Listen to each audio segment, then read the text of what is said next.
জুলাই সনদের আলোকে জাতীয় সংসদ এবং পিআর পদ্ধতিতে নির্বাচন সহ ৫ দফা দাবিতে যুগপৎ আন্দোলনের অংশ হিসেবে দ্বিতীয় দফা কর্মসূচি দিল ইসলামী আন্দোলন বাংলাদেশ।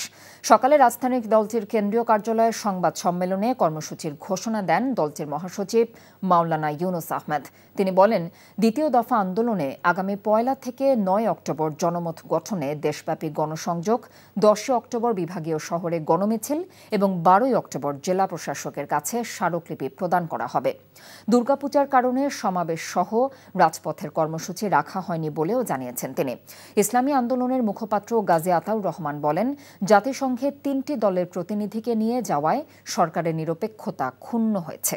১ অক্টোবর থেকে ৯ অক্টোবর পর্যন্ত ৫ দফা গণদাবির পক্ষে জনমত গঠনের লক্ষ্যে গণসংযোগ, ১০ অক্টোবর ঢাকায় ও বিভাগীয় শহরে গণমিছিল, ১২ অক্টোবর জেলা প্রশাসকের কাছে স্মারকলিপি পেশ।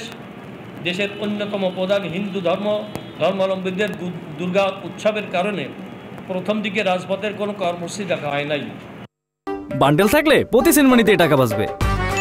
বিকাশ সেনমানি বান্ডেল কিনে জিতুন প্রতি লেনদেনে।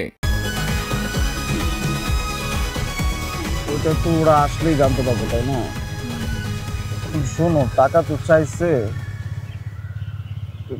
১০,০০০ টাকার শর্ট আছে, বুঝছো? ধন্যবাদ। কত টাকা শর্ট পড়ছে সেটা বল। ১০,০০০ টাকাই শর্ট আছে। আচ্ছা, সেটা মাথা ছুঁয়ে বলো।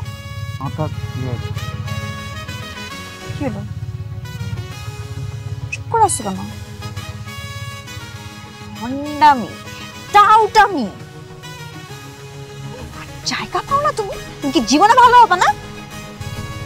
শোনো, ভন্ড আর টাউট বলবা না, আমার ইগোতে লাগে। তুমি ওইটাই। ঠিক আছে, ভণ্ডামি টাউটামি মানুষ করে, কিন্তু গার্লফ্রেন্ডের সাথেও কোনো কথা? দেখো মিমি, আমি আগের থেকে অনেক লক্ষ্য হয়ে গেছি, ভালো হয়ে গেছি। পুরোপুরি হইতে পারি নাই, অর্ধেক ভালো তো হয়েছে, 50% ভালো হয়ে গেছে। আগে যদি হইতো আমি তোমার থেকে ২০,০০০ টাকা চাইতাম। এই চুপ।